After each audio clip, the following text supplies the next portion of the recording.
2025 is ramping up to be one of the most exciting F1 seasons ever, with a ton of change coming in 2025 and even more in 2026. It can be hard to keep up. So here's everything you need to know ahead of the 2025 F1 season. I'm going to be going over the calendar, letting you know when it starts, when it ends, when the sprint races are. I'm going to be letting you know any major driver changes, any other major news, changes to rules that you'll need to know ahead of the season. Basically anything you might have missed in the off season, I'm letting you know here. I'm coming off being a little bit sick, so apologies if you can hear that in my voice. Hopefully it is not too gross. Let's get started by talking about the calendar. 24 races as there has been the last year or two, starting the 14th of March. First race is technically the 16th of March. And we go all the way to the 7th of December. So nice long season. We have our summer break in between Hungary and the Netherlands. The last race is on August 3rd, and we start back up August 29th. First race is August 31st. There are no major changes to the calendar in the sense that there are no new races or no new races ending this season. However, Zandvoort's last year is in 2026, and I believe in 2026 Madrid is introduced, so there'll be a race in Barcelona and Madrid in Spain. That'll be exciting. I think in the end that's going to start rotating eventually. Spa will also start rotating in the next few years. With what track, we're not sure. Also, at some point in the future, Jeddah will be replaced with a new track within Saudi Arabia. It's meant to be a purpose-built circuit. No, I don't think we have a specific date on that yet, but just keep that in mind. However, the biggest change we're seeing is where we are starting the season. Typically, we start in Bahrain, go to Saudi Arabia, and then go to Australia. We are changing it up this year because of Ramadan. Currently, it is Ramadan. And so we can't start in the Middle East because we've got to let them observe Ramadan. So we are starting this coming weekend in Australia, first race, and then we go to China and then Japan. So everybody's schedule is getting a little crazy. I think I've committed to watching all of those races live as I am now doing this and speaking to you all. So wish me luck. However, from that point on, most of the races will be typical time as they usually are. Not to say that these are at a different time, but standard 2 o'clock UK time for the most part, except for some of the North American races. Not going to get too much into the calendar for the rest of this. We're starting in Asia and Australia. That's a little different before moving into the Middle East. Into the States for a stop, into Europe. We go back and forth between Europe and North America for a little bit before we settle into Europe, then back into the States, into like Singapore, and then we go back to the Middle East. Standard thing again, except for where we're starting off. We do have 6 sprint races again, no changes from where they have been in 2024. So we have a sprint race in China, so that'll be the second race of the season. That will be interesting. A sprint race in the second weekend. That also means a lot less practice time, so things could be a little crazy there. Watch out for that. So China, that's in March. Then we have Miami in May. We have Belgium at Spa in July. Austin, Texas in October. Then we have it in Sao Paulo in Brazil in November, and in Qatar in November as well. Same as last year. I'm curious, what are your guys' thoughts on sprints? I'm so mixed on them. I think sometimes they can be fun. I understand why circuits would want to do them, especially because it gives much more action and you're more incentivized to buy tickets and actually attend the race more days than you would be for a typical Grand Prix weekend because there's more on-track action. However, I think they kind of spoil it. I liked that they changed up the rules where you can now do you can change the car in between the sprint and qualifying for the Grand Prix, so that gives room for things to change up, but it still kind of feels like it's kind of spoiling the Grand Prix in a way. You're kind of already seeing where everybody's at, but I don't agree with the idea of like a reverse grid. I think it's not F2. We don't need that. The whole point is who can build the best car. I don't know. I'm not against them. I'm happy with 6. I don't think we need more. I wish we got rid of the sprint at Spa. That one's just too long. Move it to somewhere else. Move it to like Hungary or Austria. That could be fun. Anyways, so now that we have got the calendar out of the way, let's talk about the grid and some of the driver changes. So there have been a ton of driver changes. I think there's like, depending how you count on it, 6 rookies coming in, lots of driver swaps, lots of people out of this grid. So I'm going to be going through the teams, who has changed from where to where, and who has been dropped. So starting with Alpine, we have Pierre Gasly and Jack Doohan. Pierre Gasly is staying the same from 2024. Esteban Ocon has been dropped from Alpine. He is still on the grid. We'll get to him in a second. And Jack Doohan is new, coming in as a rookie, though he did do the last race in Abu Dhabi. This is his first full season. Aston Martin, no change. We have Lance Stroll and Fernando Alonso. Ferrari, this is really the big deal. We have Charles Leclerc, as he has been, and we have Lewis Hamilton finally coming over from Mercedes a year after the news broke. We're finally here. Can't wait. He is replacing Carlos Sainz, who is still on the grid. We will get to him. Then at Haas, we have Esteban Ocon and Ollie Behrman. Ollie is a rookie. In the sense that this is his first full season. He has done a couple starts. He started in Saudi Arabia last year when Carlos Sainz had appendix surgery, and he also started somewhere else. I can't remember where quite right now. Maybe Singapore he filled in for somebody. I don't know. He's done 2 race starts, I believe. This is a fully new lineup for Haas. Previously, it was Nico Hülkenberg, who was still on the grid. We will get to him in just a second. And we are replacing Kevin Magnussen, who was not in the grid. I actually don't know if he has any racing coming up this year. I don't know if he's been attached to anything.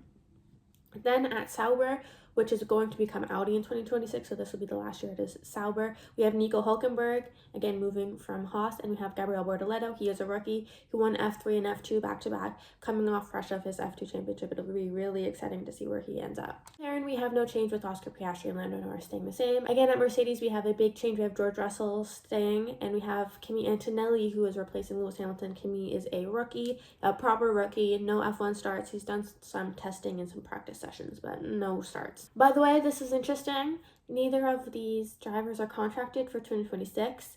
Rumor has it that Max Verstappen has some sort of performance exit clause in his contract that he may be able to trigger depending how the 2025 season goes for Red Bull. It seems that if this is true, Toto Wolff is really interested in getting Max Verstappen, as anybody would be, and so potentially he could replace one or both of these drivers could be replaced in 2026. Just a rumor, I don't know. I actually have no source of credibility on that, but it's been rumbling for some time, and you've kind of got to wonder why each of these are not contracted through 2026. In the Racing Bulls, we have some change. We have Yuki Tsunoda, who's been there for a few years now, and we have Isaac Hadjar. He's another proper rookie. He is coming in to replace Daniel Ricciardo and Liam Lawson. Daniel Ricciardo seems to be gone for good this time. Liam Lawson is still on the grid. We will talk about him in a second. Then at Red Bull Racing, we have Max Verstappen, of course, been there for a while. And we have Liam Lawson, who has moved up for the Racing Bulls. This is his first full season, though he has done like quite a few starts. They've all been specifically in the second half of the season, so he's never started a season and he's never done a full season, never done the majority of the tracks on the calendar. So this is kind of a rookie season for him. Then at Williams, we have Alex Albon, who has been there for a couple years, and we have Carlos Sainz, who is replacing Franco Colapinto, who mid-season replaced Logan Sargent last year. Logan Sargent is off the grid. It seems like he's kind of done with racing, is what we've been hearing.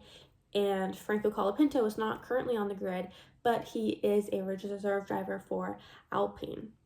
So there's some pressure there on Jack Doohan, is the rumor.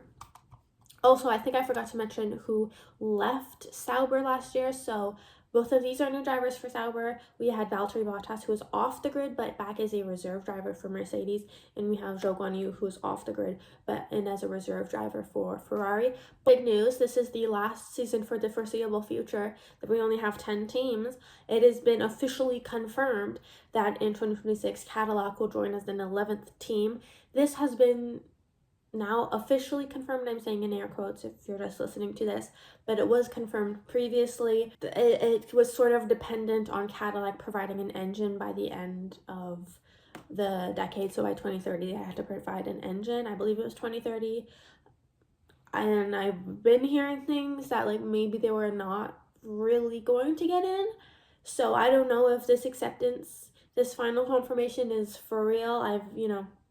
I listened to the late Apex podcast. I can't remember who it was with, but like a former team principal. He's the guy who spearheaded the Vancouver FE race that never happened, and he seemed to believe that there would not be an 11th team and instead somebody would sell, but this confirmation seems to say otherwise. So I don't know, just throwing that rumor out there. I don't know what's real, but it seems that there's been some funny business with this Cadillac thing and the whole Andretti thing, that Andretti is now seem to be pushed out. So just throwing it out there just in case.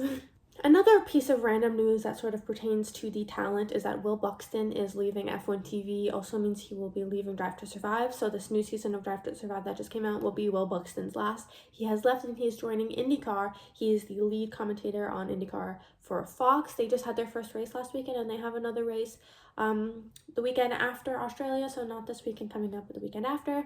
You should all tune in and watch it. He's been doing a very good job. They also have James Hinchcliffe, who, if you watch F1 TV, he pops in sometimes.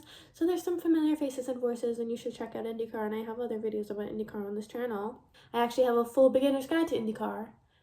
You should watch it and then watch IndyCar. If you like F1, there's really no reason why you wouldn't like IndyCar. So, as it has been very hyped up, this is the last season of the current regulations. Come 2026, there will be new regs that are pretty significant changes to the aero and body and the engine.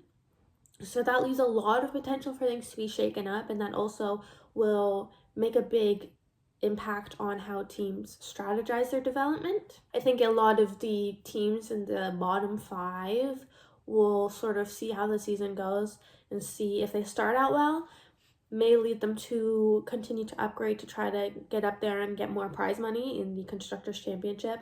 However, they could also just be satisfied with how the car goes and not do a ton of developments and instead shift focus onto 2026. Same thing can happen if they're doing poorly. I think more likely if teams are doing poorly, they'll just kind of let this season be whatever it is and shift focus to 2026 pretty early on. I think in the end, then they'd prefer, a lot of the teams have pretty good sponsors now, so I think in the end, a lot of teams will prefer more of the development time that comes with being lower in the championship than any of the money that comes from being higher in the championship. But again, I think this is going to be a very case-by-case scenario. Like, I think Williams specifically is doing a lot of focus on 2026. Sauber, I'm feeling the same because it's transitioning to Audi. Something like Racing Bulls might be trying to use them focusing on the next season to focus on now. This means for the top teams, this is kind of their last chance, feeling kind of secure going into a season. I think Ferrari and McLaren specifically are pretty well placed to really try this season. I think they'll be kind of focusing more on this season than next, potentially, depending on how the championship and the season goes. I think there's opportunity for this season to feel like a real missed chance if the teams don't nail the regulations in 2026, and there's no guarantee they will. Like, it seems that I keep saying Mercedes. It seems like McLaren and Ferrari are really well placed to do well this year, and they'll want to take advantage of that because they don't know how they're gonna stack out in 2026. The Red Bull and Mercedes, which seem a little more lost, I think they may be focusing on 2026 a bit more. But again, like, maybe there's some performance clauses in there and even just Mercedes, their team is not contracted for 2026, so they may be inclined to try to perform well to keep them. There's a lot going on. It's all on a very case-by-case basis, but it'll be interesting to see how that plays out. Especially when you're thinking about Charles and Lewis at Ferrari. Obviously, Lewis is really trying to win the season, but even, Charles is, very clear as well on the little, like, F1 first day of the season thing that they had all the drivers fill out. Charles said he would be a world champion. And he's got to try. Oh, he's got to try. Like, this is what I'm saying. I think a lot of drivers feel like they're the most well positioned they've ever been, and they don't know how it's going to be in 2026. They kind of have a year to really try to take it, and I think Charles will be on it, but I think Lando will equally be on it. We'll have to see how it plays out. By the way, if you want to check out my 2026, my 2025 predictions, I've done that. I'll link it. So, of course, this is all based on big rules and regulations changing in 2026, but there are some rule changes in 2025 that I will talk to you about now. This rule change is potentially the biggest and the most visible rule change is that there is a removal of the fastest lap point. So previously, if you were in the top 10, so already within the points, and you got the fastest lap, you got a point for that. That is no longer the case. They're just removing that entirely. Nobody gets a fastest lap point.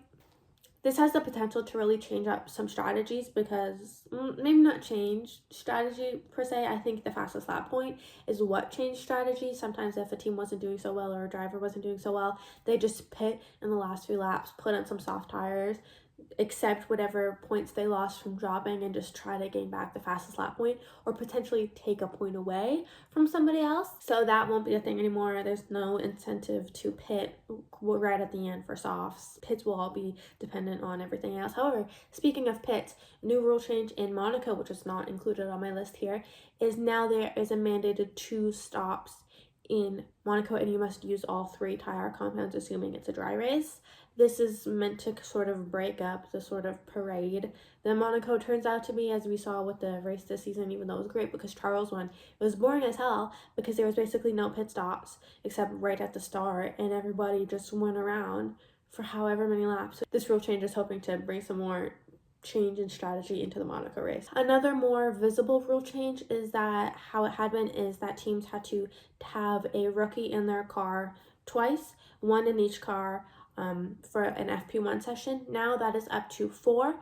So I don't believe that it has to be the same driver, but now each car, so each contracted driver has to be out of 2 FP1 sessions for a total of 4 for rookie drivers.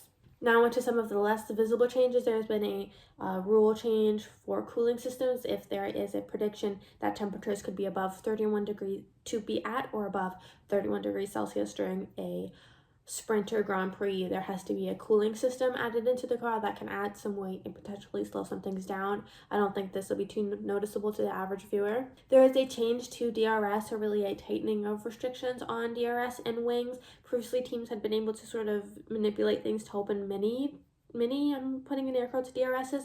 That is not allowed anymore. You can't have that literal flexibility in the wings and DRS system. Then there are just a couple of changes to testing.